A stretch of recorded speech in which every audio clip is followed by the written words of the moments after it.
right now, Pittsburgh's best sports show is about to begin. Call us or tweet us. We've got things to talk about on the Ireland Contracting Nightly Sports Call, powered by FanDuel Sportsbook. All right, Ken, thank you so much. Good evening, everyone, and welcome inside the Fan Cave. And thank you for joining us here tonight and every night. We're on the air 7 nights a week at 10:35, taking your calls at 412-575-2600. You can also tweet at KDPomp, at Chris Mueller, PGH. And we're here to discuss a lot of what's going on. I bring in Chris Mueller up at 93.7 The Fan as he represents Giannis Antetokounmpo, it looks like, and the Milwaukee Bucks, from what I can tell here. Is that accurate or not? That is accurate. You're I'm a also Giannis representing fan. any. Oh, yeah. I'm a big Giannis fan, big Bucks fan. I'm also representing anybody that has been dumb enough to put a picture of them messing up gumbo on the internet and getting roasted for it for 24 straight hours, which has also happened today. You did that. You put gum. What do you mean? You put it out and it didn't come out right? I made gumbo, and the entire state of Louisiana is after me right now, Bob. It did not turn out perfectly, and apparently you do not mess with Cajun cooks and chefs and the French Creole thing in general, because they are out for blood tonight, and they were out for blood today, and they still are. Well, listen, they can't taste it through Twitter, so you don't have to worry about that. Say it's good. Regardless of what you think from the outside, you don't have smell-o-vision, you don't have anything. I'm tasting it. It tastes pretty good.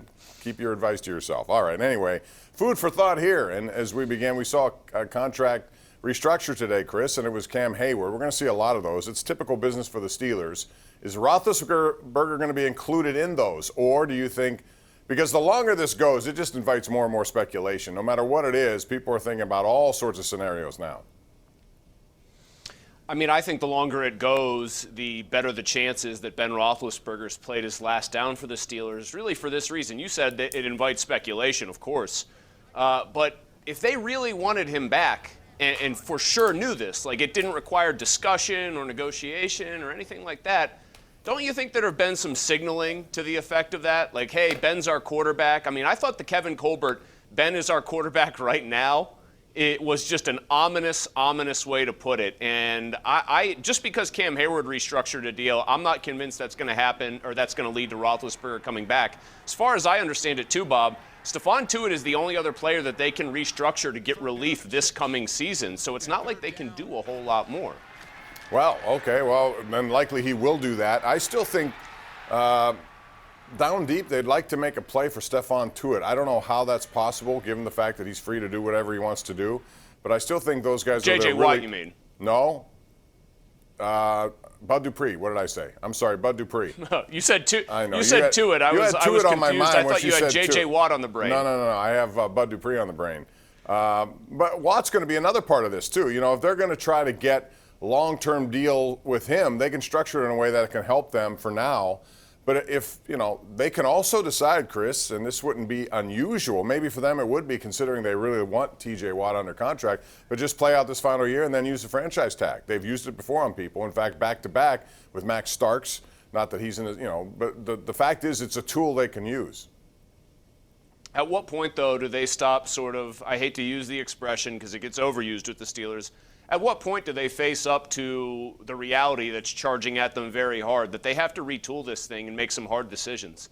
Like, at what point do they stop kicking the can down the road and saying, we're going to put a Band-Aid on it, we're going to put a Band-Aid on it, we're going to try to temporarily fix things for one more run at it? I get the sense that there is some internal push and pull and some conflict as to whether they need to acknowledge the reality of their situation or keep trying to defy it for one more year. Yeah.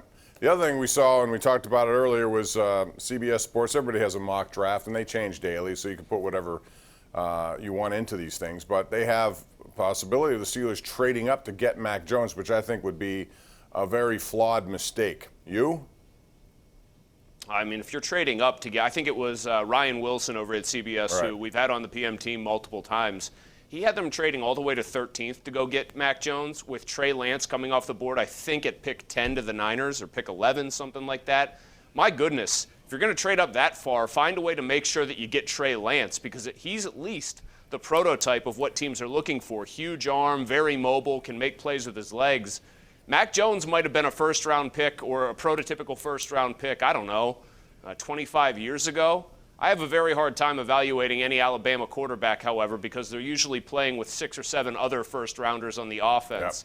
And I just don't think he faced really anything resembling adversity this past season. No, and he put up wonderful numbers. But again, he had everything that you could ask for in a quarterback. And just so you know, Tua Tagovailoa, who last year was, I know he had the hip surgery, but still people were talking about him. Now it looks like Miami would like to move on from him 1 year after they select him in the first round. Things can change in a hurry in the NFL. We have more coming up, including your calls on this topic and the Penguins, who are now surging. They got big games this week against Washington. That's all coming up. Call us at 412-575-2600. We'd love to hear from you right here live. It's the Ireland Contracting Nightly Sports Call on Pittsburgh CW.